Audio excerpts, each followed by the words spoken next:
Hello, welcome to my channel. ഇത് നമുക്കൊരു അടിപൊളി പരിപ്പ് കറിയുടെ റെസിപ്പിയാണ് കേട്ടോ. അപ്പോൾ ഞാനിവിടെ കടലപ്പരിപ്പാണ് എടുത്തിരിക്കുന്നത്. അത് നന്നായിട്ട് കുതിർത്തെടുത്തിട്ടുണ്ട്. ഇനി നമുക്ക് ഇതിലേക്ക് എന്തൊക്കെ സാധനങ്ങളാണ് ആവശ്യം നോക്കാം. ഞാനൊരു സവാള ചെറുതായിട്ട് കട്ട് ചെയ്തെടുത്തിട്ടുണ്ട്. പിന്നെ കറിവേപ്പില, ഇഞ്ചി, പച്ചമുളക്, വെളുത്തുള്ളി, ഇത്രയും സാധനങ്ങളും. അതിനൊപ്പം തന്നെ നമുക്ക് എന്ത് വേണം, ഒരു കുഞ്ഞ് തക്കാളിയും കൂടെ വേണം കേട്ടോ. അപ്പോൾ ഞാൻ ആ തക്കാളിയും കൂടെ ഒന്ന് കട്ട് ചെയ്തെടുത്തിട്ടുണ്ട്. ഇനി നമ്മൾ കുക്കറിലാണ് വെക്കുന്നത്. അപ്പോൾ ഞാൻ കുക്കറിൽ വെളിച്ചെണ്ണ ഒഴിച്ച് അതിലേക്ക് കടുകും ജീരകവും കൂടെ ഇട്ട് ഒന്ന് പൊട്ടിച്ചെടുത്തിട്ടുണ്ട്. ഇനി അതിലേക്ക് നമുക്ക് വറ്റൽമുളക് ആഡ് ചെയ്ത് കൊടുക്കാം. അതുപോലെ തന്നെ ഒരല്പം കറിവേപ്പിലയും കൂടി ആഡ് ചെയ്ത് കൊടുക്കാം. ഇനി അതൊന്ന് ജസ്റ്റ് ഒന്ന് ഇളക്കി കൊടുക്കുക. ഇനി നമുക്കതിലേക്ക് നമ്മൾ കട്ട് ചെയ്ത് വെച്ചിരിക്കുന്ന സാധനങ്ങൾ ഓരോന്നായിട്ട് എടുത്ത് വഴറ്റി കൊടുക്കാം കേട്ടോ.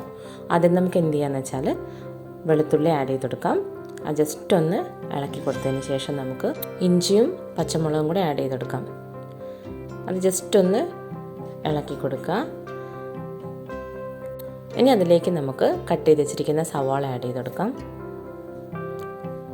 അതും ജസ്റ്റ് ഒന്ന് വഴറ്റിയെടുക്കാം. നമ്മൾ ഒത്തിരി അങ്ങ് വഴറ്റുന്നില്ല, കാരണം കുക്കറിലായതുകൊണ്ട് ഒരുപാട് വഴറ്റിയെടുക്കേണ്ട ആവശ്യം വരുന്നില്ല. ഉള്ളിയും ജസ്റ്റ് ഒന്ന് വഴന്ന് വരുമ്പോൾ നമുക്കതിലേക്ക് തക്കാളി ആഡ് ചെയ്ത് കൊടുക്കാം.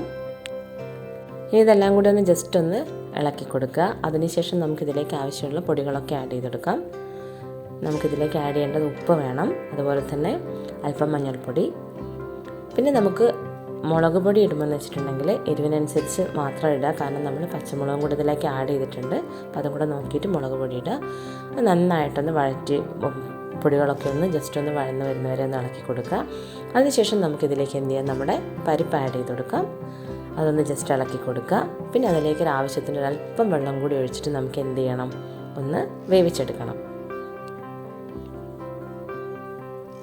നല്ലോണം കുതിർന്ന കടലയൊക്കെ ആയതുകൊണ്ട് തന്നെ നമുക്കൊരു 3-4 വിസിലാകുമ്പോഴത്തേക്ക് അത് വെന്തിട്ടുണ്ടാവും. അപ്പോൾ ഇതാ നമ്മുടെ പരിപ്പ് കറിയുടെ റെഡി ആയിട്ടുണ്ട്. ഈസി റെസിപ്പിയാണ്.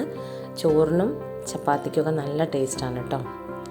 ഞാനിങ്ങനെ ഒരു ഷോർട്സ് കണ്ടിട്ടാണ് ഞാൻ ഈ റെസിപ്പി ഉണ്ടാക്കി നോക്കിയത്. പക്ഷേ ടേസ്റ്റിയാണ്. അപ്പോൾ ട്രൈ ചെയ്ത് നോക്കുക. ചാനൽ സബ്സ്ക്രൈബ് ചെയ്യാൻ മറക്കണ്ട കേട്ടോ.